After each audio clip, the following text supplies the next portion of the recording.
assuming you can hear me a little bit better if I use this. I hate trying to hear someone or something. So, is there a way to turn this up? Just a tiny bit? Because otherwise I'm going to have my mouth all over it. We can hear it. Okay, good. So I want to start by saying, as I was praying about what to talk about and where to start, there's no better place because it's the beginning of my faith life, which is the baptismal font upstairs.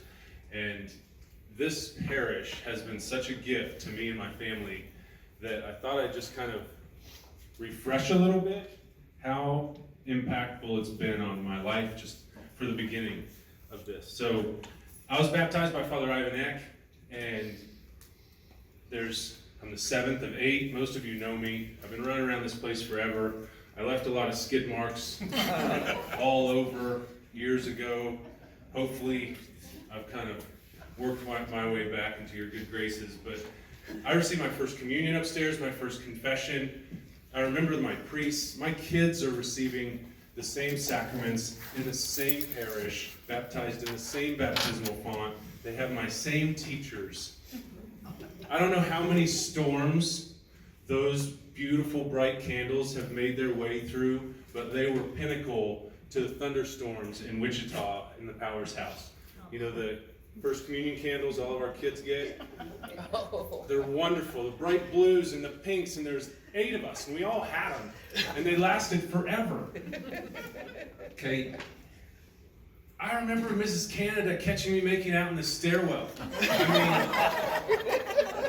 mean, 8th grade year, Miss Lease caught me cheating on my entire science class all year long. She gave me 1 week to finish it all and the tests or I didn't graduate. I mean, what kind of love is that, right? And I mean that honestly. In the prayers of the people here, the only way that I can sum it up is with this story.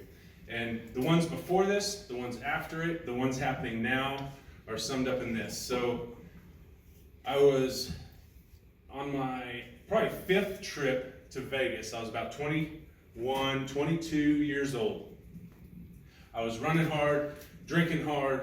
I was hungover, heading back to Wichita, running through the Vegas airport. I wasn't running, I was walking, obviously looking pretty bad. And this woman comes running up to me.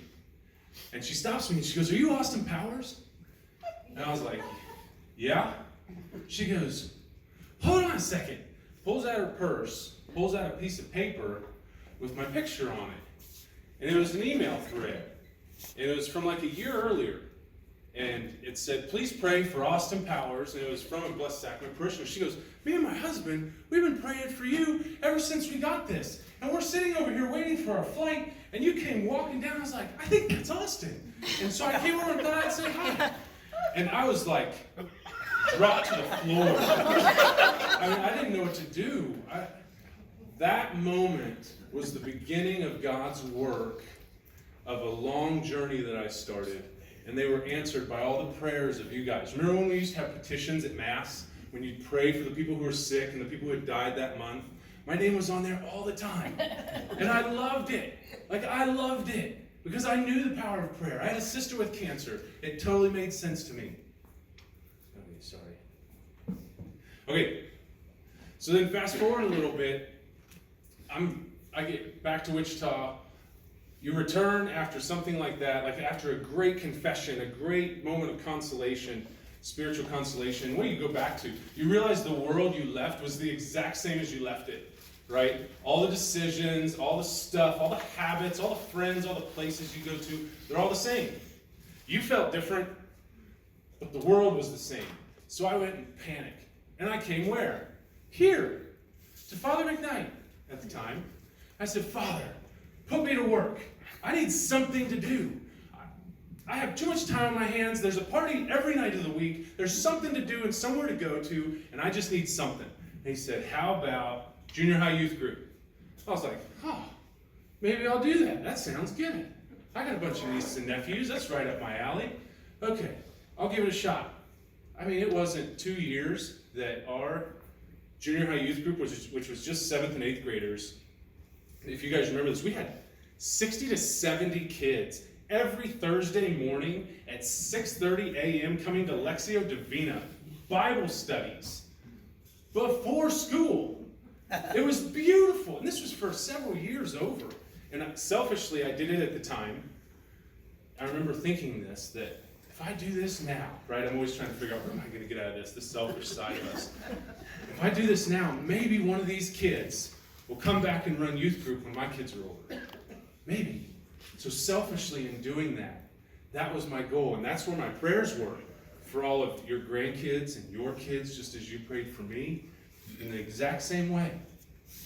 I became a Eucharistic minister because of all the reception of Holy Communion while I was in the hospital. It was always at Wesley. Wesley is in Blessed Sacrament's Parish, so we always had Eucharistic ministers. It was Mondays and Sundays, I think, that they came. But it was priests coming and talking. I liked the sacraments because I was afraid of hell, right? That's where we all kind of start when we're living in our sin. And the priests would come in, and the Eucharistic ministers would come in, and it would break into my world, whatever it was, whatever movie or show I was watching, and all that stuff. So I became an RCIA sponsor. When my wife came into the church, this parish has helped guide me and has been one of the biggest instruments in my life of grace through not just the sacraments and the church itself, but through all of the people. Now, to move over to a different subject now. So I was diagnosed with Crohn's disease when I was 10 years old. And Crohn's is like all kinds of stomach problems. I got bowel issues. It's the last thing you guys want to hear about. But you get to, okay? Because you're in my world. So when I was in 5th grade, I had a fistula, which are right near, they come up right near my rectum. Okay? And the only way to remove them is to cut all the way around them, cut them out, and dig them out. And then you got to let them heal from the inside out. Which the way that heals is you got to pack packing tape in there, which is long strings of gauze, and fill this thing up. Well, the opening was like that big. Okay? I was in 5th grade. I was still coming to school. I was having to call my mom every time it would come out. She'd drive up in the Suburban. I'd have to crawl in the back of her car, and she'd have to do all this. And I tell you this, not so you can hear the physical side. I want you to think about the mental shame and fear that a 5th grader, a 10-year-old, is dealing with. Okay? And I think I'm pretty studly. I have 7 brothers and sisters. We all have big personalities. I've always been praised since I was little. And yet I have this seriously personal, embarrassing problem that is like the number one arrow anyone would grab and throw at you. You don't throw them, you shoot them. They would shoot at you if you ever crossed them, okay? So fast forward a little bit, that was a lot of my problems. So I got a ton of scar tissue back there. When I was engaged to April, I had 7 cysts removed from between my tailbone and my rectum, and it left a wound 7 inches long and 3 inches wide. It was like this. Wow. Okay? April's the one that got to come over and help treat my wound. My mom showed her. How beautiful is that? For sickness and health before we even made our vows. What the image that gives me is so beautiful. Okay, so move forward. When I was 22 years old, I had ostomy surgery. I have an ostomy bag. My health problems are all usually, they have to do with my bowels, all that junk. Well, when you're 22 and you're trying to hide all this stuff, and the last thing a young kid does is remember to take his medication on time and all these things and watch out for himself and do all the responsible things. That's the last thing. So I get to be 22 years old or so.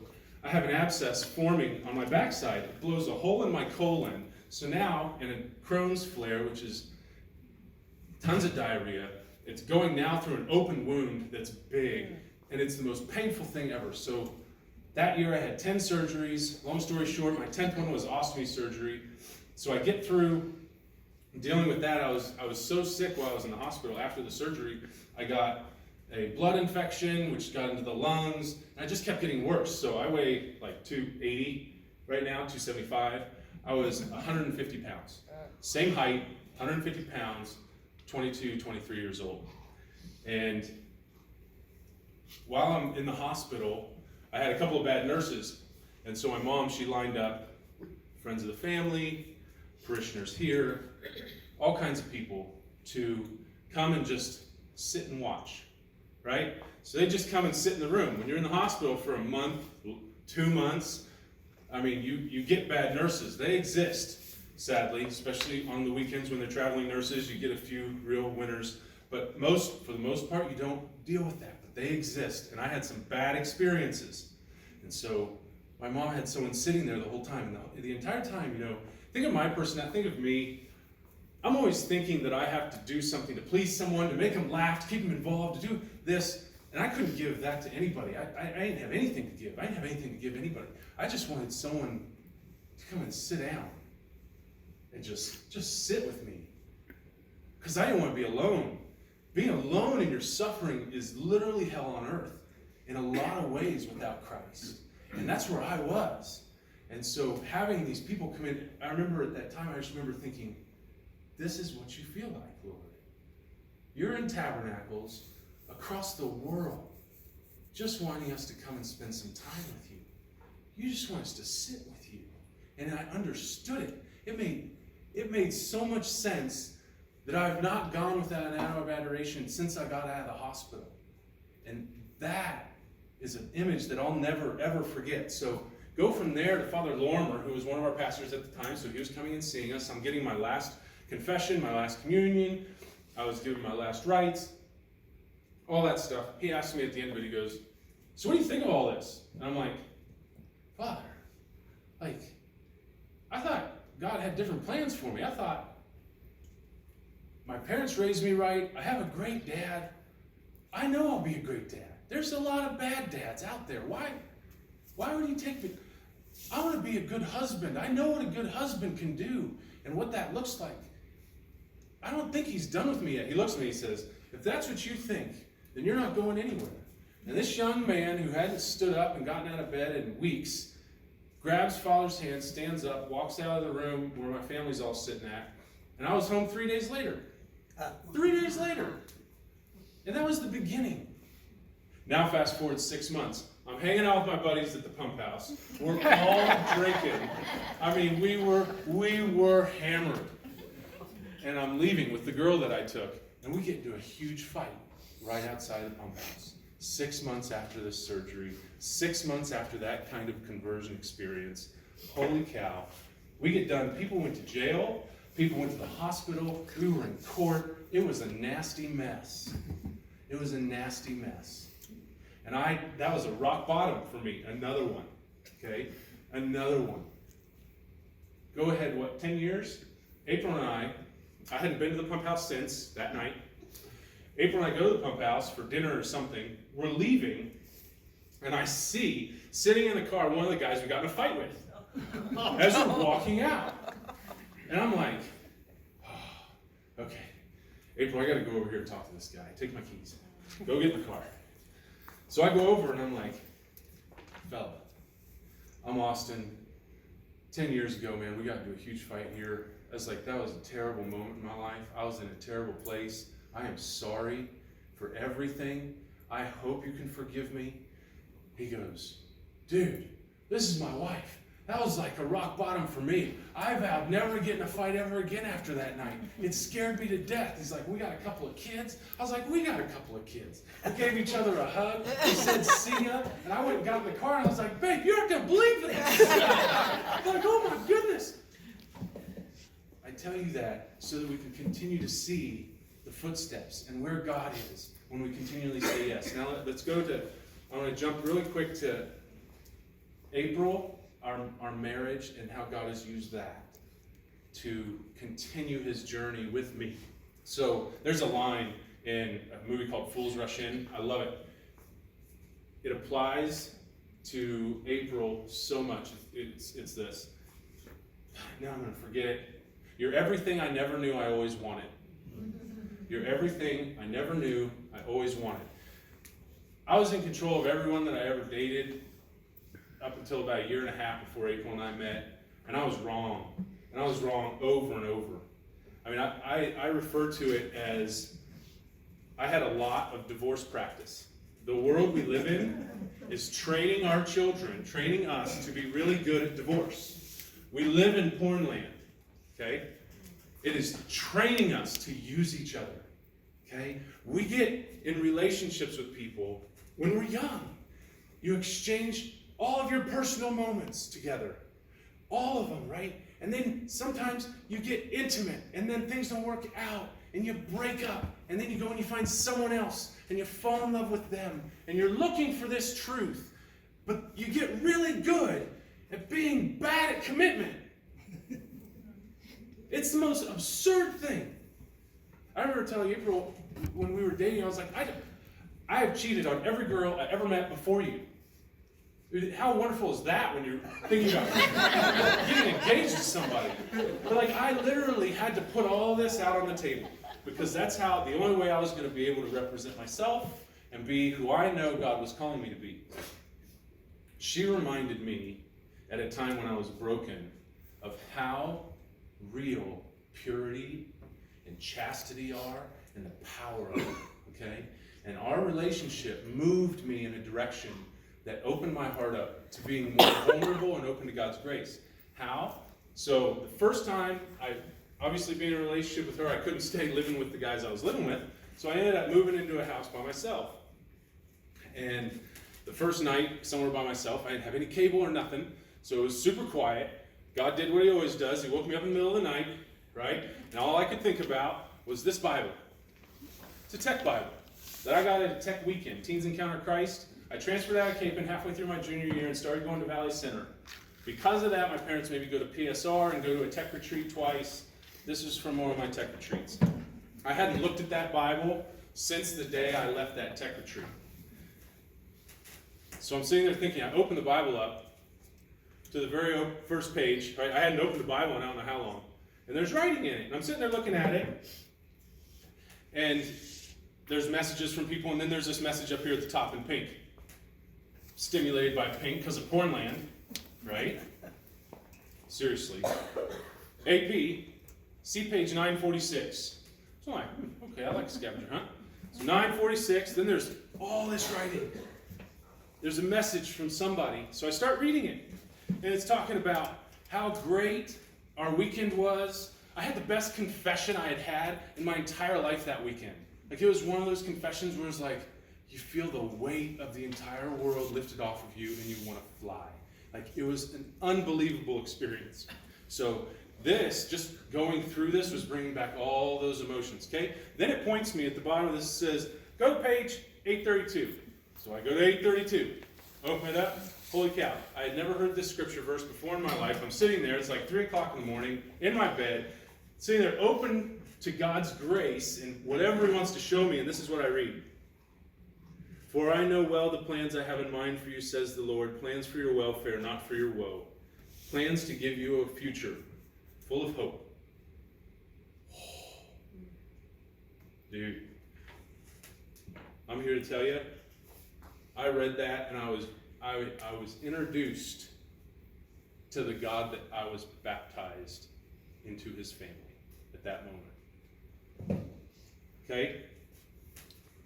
I'm sitting there in bed and I'm like, Lord, I just want my innocence back. I just want my innocence back. Like, and I meant it. This is the first prayer I ever prayed that I meant. And I just wanted my innocence. That's what came out of my mouth.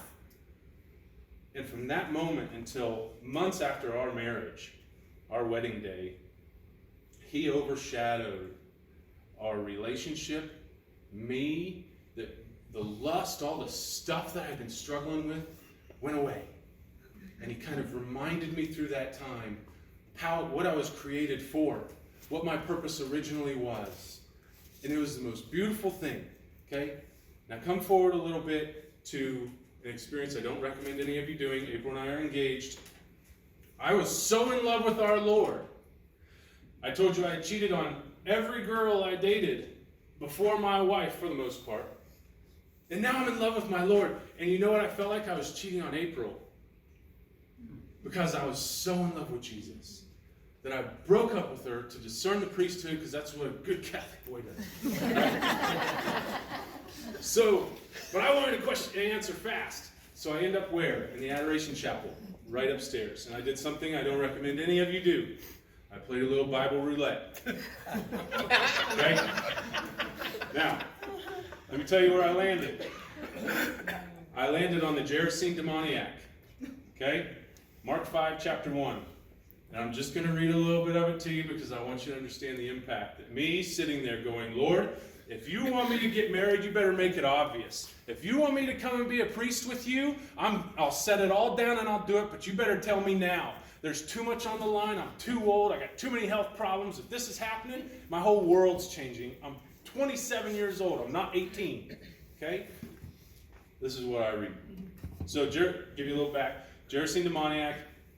He's possessed by Legion, right? There are many of us. Legion gets put into the swine and sent down to the water, right? Remember that?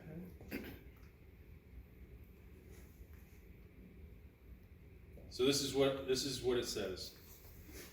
And as the man, being me, or the demoniac, was getting into the boat, the man who had been possessed with demons begged that he might be with our Lord. But he refused and said to him, Go home to your friends and tell them how much the Lord has done for you and how he has had mercy on you. And he went away and began to proclaim how much Jesus had done for him, and all men marveled. And to me that said that I wasn't called to be a priest, I was called to be a husband.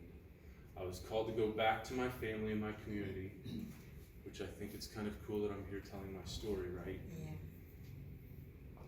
And that was the mission he wanted to put me on. Okay. Shortly after this, I'm getting married. I know this. I gotta ask April's dad. So I'm all excited. I had this huge spiritual experience. I'm like, whoa! Okay, I can't wait. Dennis, I'd love to marry your daughter, and I'd love your blessing. Well, Austin, you're Catholic. They were Baptist, now non-denominational. And we want our children to go to heaven, our grandchildren to go to heaven. And refused his blessing. And I laughed, because at the time I was just thinking, I know guys with real problems. I'm going to Mass, I'm doing youth group, I've done a 180, and I'm years into this, and I'm whew. Okay, so that's where we're at. April, obviously struck by her dad, not knowing this emotion and feeling, says, well, I need to learn more about the Catholic Church. Gets into RCIA, here, is I believe it all. I want to become Catholic. God did a lot of healing in that time. Even when we were preparing for the wedding reception, when you're putting pictures together and stuff of you guys, we'd find pictures of us, starting lineup pictures where I'm running out and being called for basketball, and her parents are behind the bench standing up clapping, right, from high school. And I'd send them to him, we'd send them to him and go, God was watching over us even back then, right? This was planned a long time ago, right? It doesn't matter if we were Catholic. Follow me all the way now to the reception. April's parents came when she came into the church. They were here that night on Easter Vigil. We got married the next Friday on the octave. At the reception that night, my mom, so I'm the seventh of 8 kids. My parents are older. April's one of 2. Her parents are younger. My mom was introduced to April's grandmother. They're about the same age. Her grandparents are a few years older. When my mom's name is told to her grandmother, she says, did you teach at Enterprise Elementary? And my mom was like, yeah. And she goes, you taught Dennis, April's dad. April's dad, my mom was a special ed teacher. She worked with April's dad for those 6, 7, 8 months while she was pregnant with my brother Miles, got him out of special ed courses onto normal courses for the rest of his life. Her grandmother had been praying for this Joanne Powers for years, not putting this together. April's dad and mom had known that this woman, the most impactful woman in her dad's life, who was not a family member, was the 2nd grade teacher. And that night, at that wedding reception, all this took place, and they're all bawling, right? They're just bawling. They're like, oh my gosh, God is so good. And I'm sitting there, and we have it on video, and I'm sitting there going, yes. I knew it. God had been watching over me, regardless of where I was, regardless of what I thought of him, regardless of my intentions. He was not just watching over me. He was so intimately involved in a way that parents are involved in their kids' life that they never even understand. So I just ask all of you to be open to the fact that your kids, your grandkids, your friends, your siblings, all of those people who you feel like have run off, who've left the church, pray for them, because your prayers work. And I'm a perfect example of it. And I thank you all. That's it.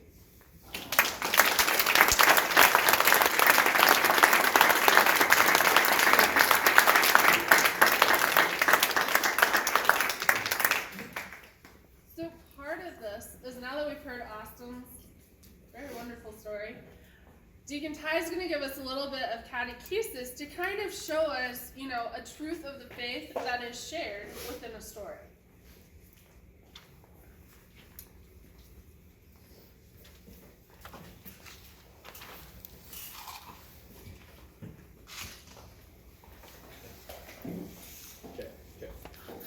Check. There we go. So I have a PowerPoint, but y'all are up here. It's way back there, so I'm just going to talk from it. If you want the slides, get a hold of Melinda or somebody in the office. I can get them to you later.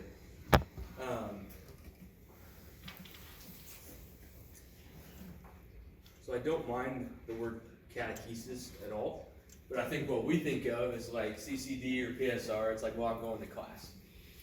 This is not meant to be a class. So the first Christians, Acts of the Apostles, for centuries on, if catechesis is done right, it's telling the story, right? It's telling the story of, hey, I encountered this guy. His name's Jesus. You should meet him too. He's pretty awesome. He changed my life. I mean, Austin just gave us a fantastic story. Also, this is not fair. I have to follow Austin. The international man of mystery. So if I had to pick a title for this, it's The Parish as a Space of Encounter. So kind of fancy sounding, but some different theologians will call the parish, or call the church, the eighth sacrament. So we only have 7, but a sacrament is an outward sign instituted by Christ to give grace.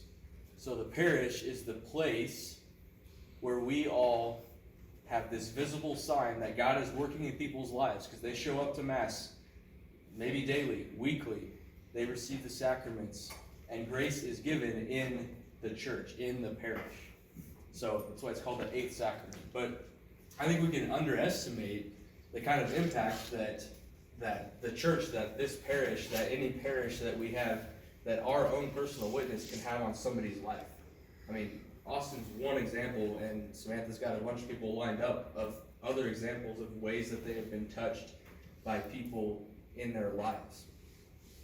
So Jesus reaches us through the sacraments, through friends and family, through the liturgy, through everything in the parish. And I mean, that's the whole Catholic thing. Other religions have, what they would call sacraments, but we have sacraments, and our whole life is this sacramental thing where grace reaches us through experiences and through things we can see and taste and touch and smell. And that's the beauty of being Catholic. That's why it's so rich. And like Austin talked about, we've all kind of got a cross of some kind, right? His was pretty intense, and I'm sure a lot of us have intense ones too. And it's all part of the Paschal mystery, right? The suffering, death, resurrection of Jesus. We've all got that. It's maybe a small C cross. It's not exactly what Jesus went through, but we've all got to walk through that. And what we can maybe forget is, there's suffering. It might feel like we're dying, but there's also a resurrection. I mean, Austin's witness to that there is the power of grace and this life on the other side that's actually really joyful and awesome. And it kind of sucks, and you have to go through the hard part to get there, but there's something on the other side of that. and that journey, that is what the bishop has talked about, what our own parish mission statement talks about. That's being, fully alive as missionary disciples, right? Is this resurrection, is this really joy-filled Christian witness that we're not just doing out of obligation, that we're not just doing because we think we have to. We're not just checking the boxes and showing up, but we're really witnessing to the power of Jesus and that he's a real person that we have a real relationship with in our life. So this would probably make a lot more sense if you saw the slide, but there's kind of this track of what you could call growth into holiness. Austin has kind of more or less outlined it. So Sherry Woodell has this book called Forming Intentional Disciples. It's really worth a read, especially if you're in ministry or if you're kind of have that mindset. But the point of it is, we start out selfish. We start out, especially as little kids, no harm there, but we start out just things that are about me, right? And sometimes we stay that way for a while. But that's, we could call that pre-conversion. That we're just focused on me. Other people, especially Jesus, probably don't really enter into the equation, right? And then Austin talked a lot about some moments of encounter. So, people kind of talk about it different ways. I call it like a divine 2x4 sometimes. You get a wake-up call, you get a rock bottom moment. Austin had several. I'm sure we all have multiple ones, and we think, oh, that one was the rock bottom. Well, then there's another one. For me, it was several of them, like Austin. And unlike him, I didn't think I had to discern the priesthood to be a good Catholic boy. And look what happened. Yeah, so it goes from me to then me and Jesus, right? You encounter Jesus, and he's a real person in your life. Things change. But then eventually it can shift to, well, instead of me, I'm in the center, and then Jesus is in the center, and I'm over here. I'm learning to follow him rather than me being kind of the most important part of this relationship. So that's kind of, it's a learning, that's growing, you're deepening your faith.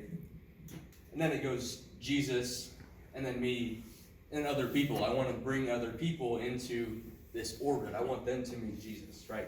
That's what the apostles did.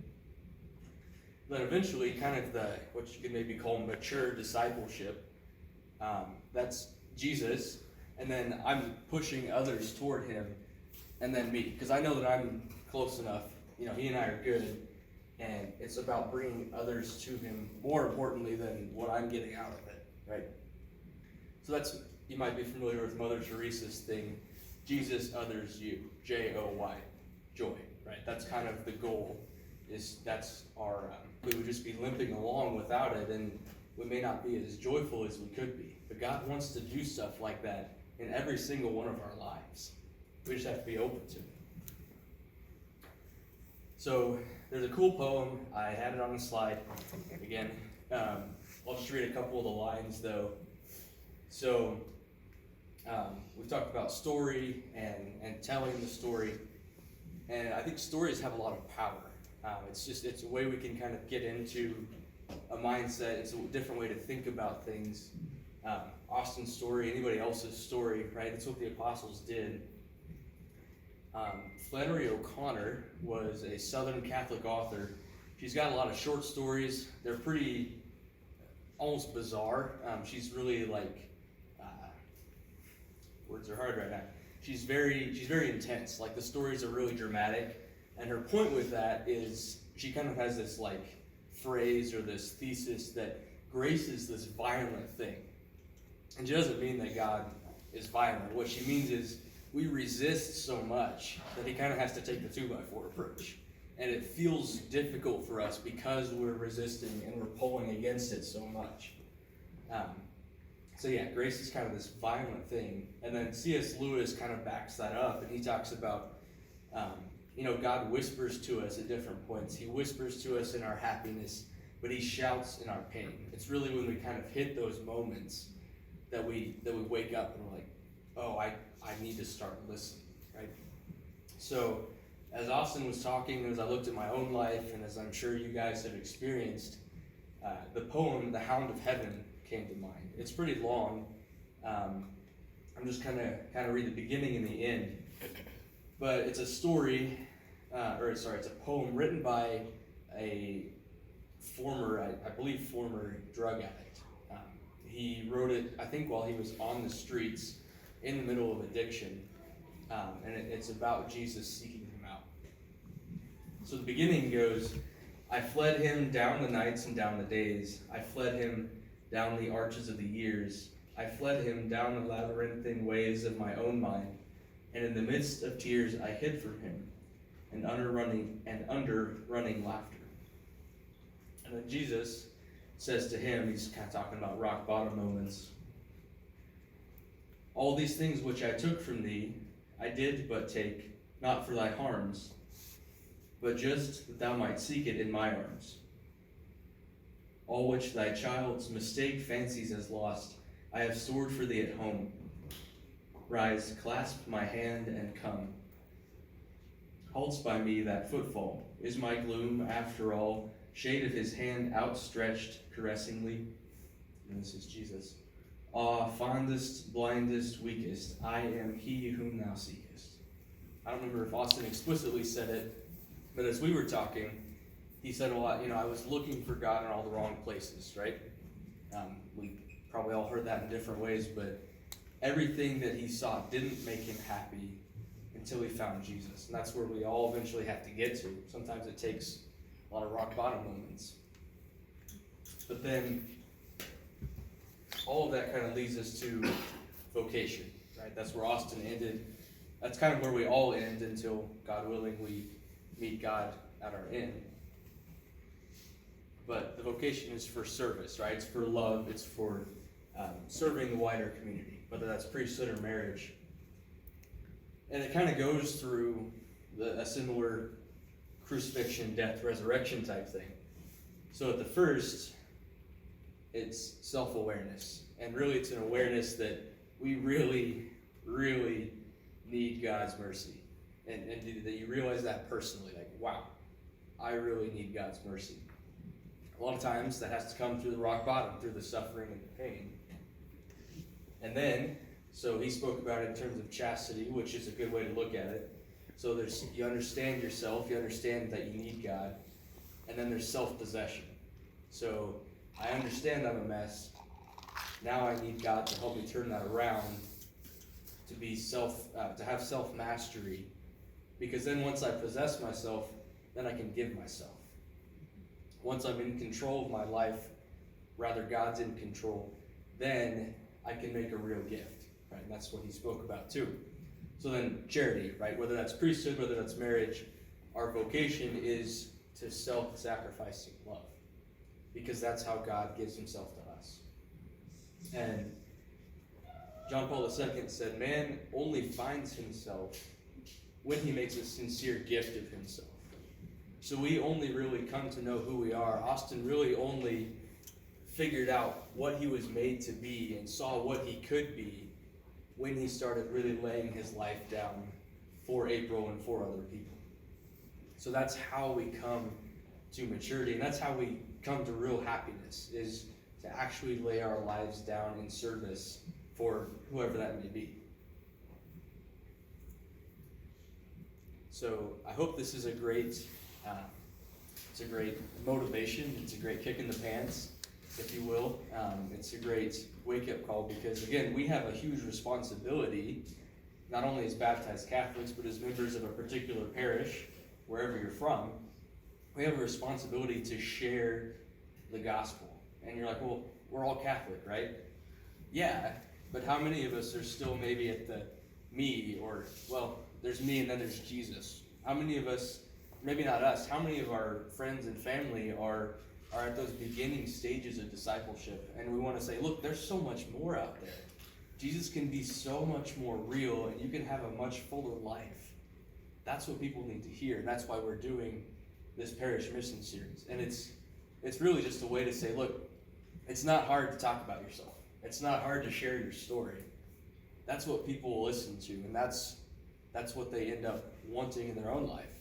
So that's why Austin shared That's why we're doing this whole thing, is other people need to hear this kind of stuff, and they need to hear it from each one of you and me. But I can't do it on my own. They need you guys to say, hey, Jesus actually really radically changed my life. Or if he didn't yet, I want him to. Will you come with me?